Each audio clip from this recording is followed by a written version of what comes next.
Bonjour à tous. Aujourd'hui, nous aborderons une notion de français, soit le pluriel des mots composés. Je m'appelle Raphaël. Tout au long du vidéo, je vous invite à vous rappeler des notions de grammaire mentionnées. Pour commencer, qu'est-ce qu'un mot composé? Le mot composé est formé par deux mots de nature semblable ou différente, nom, adjectif, adverbe, verbe, etc., qui ensemble forment un nouveau mot. Ces mots sont généralement unis par un trait d'union. Puisqu'ils sont formés de plusieurs mots, les mots composés sont plus complexes à accorder au pluriel. Nous verrons donc les différentes façons de les accorder selon la nature des mots. À l'intérieur des mots composés, seul le nom et l'adjectif sont variables et peuvent prendre le pluriel selon le sens et l'usage. Les autres éléments, tels que le verbe, l'adverbe et la préposition, sont toujours invariables. Tout d'abord, récapitulons les différentes compositions des mots qui sont toujours invariables. Premièrement, comme nous le voyons dans l'exemple, lorsqu'il s'agit de deux verbes ensemble, tels que des savoir-vivre, aucun des verbes ne s'accorde. Deuxièmement, lorsqu'un mot composé est formé d'un verbe et d'un adverbe, tels que des lève-tôt, aucun des deux mots ne s'accorde.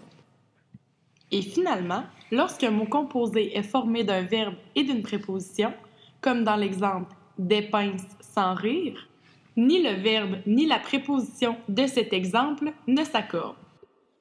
Il est donc important de ne pas oublier que dans n'importe quelle situation, ces paires de mots formés soit d'un verbe, d'une préposition ou d'un adverbe ne prennent aucune forme du pluriel.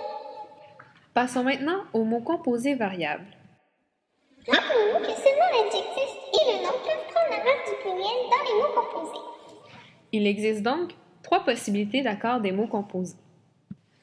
Premièrement, nous vous présenterons les mots dont les deux éléments dans le mot s'accordent. Ensuite, nous verrons des mots dont seulement le premier élément s'accorde et finalement, nous vous présenterons des exemples de mots dont seulement le deuxième élément s'accorde. Voici les structures des mots composés dont les deux éléments varient. Dans notre premier exemple, des derniers-nés, nous pouvons constater que les deux adjectifs prennent la forme du pluriel. Voyons maintenant la catégorie dont seulement le premier élément varie dans le mot. Dans l'exemple « des poils à frire », seulement le mot « poil » s'accorde puisqu'il s'agit d'un nom. Donc, seulement « poil » s'accorde au pluriel. Passons maintenant à la dernière catégorie, celle dont seulement le deuxième élément du mot composé varie. La première composition est celle d'un verbe et d'un nom. Dans le mot composé « des garde-robes », nous voyons que le verbe reste invariable et le nom robe prend la forme du pluriel. Le second exemple comprend le mot demi ainsi qu'un nom, ici des demi-heures.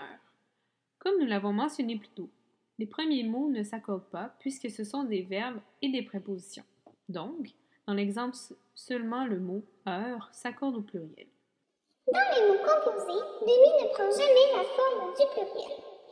Faisons maintenant un rappel des éléments importants de ce vidéo. Dans les mots composés, s'il y a présence d'un verbe, d'une préposition ou d'un adverbe, ces derniers ne prennent aucune forme de pluriel. Donc seulement les adjectifs et les noms peuvent varier et prendre l'accord du pluriel dans n'importe quelle combinaison, selon le sens ou l'usage.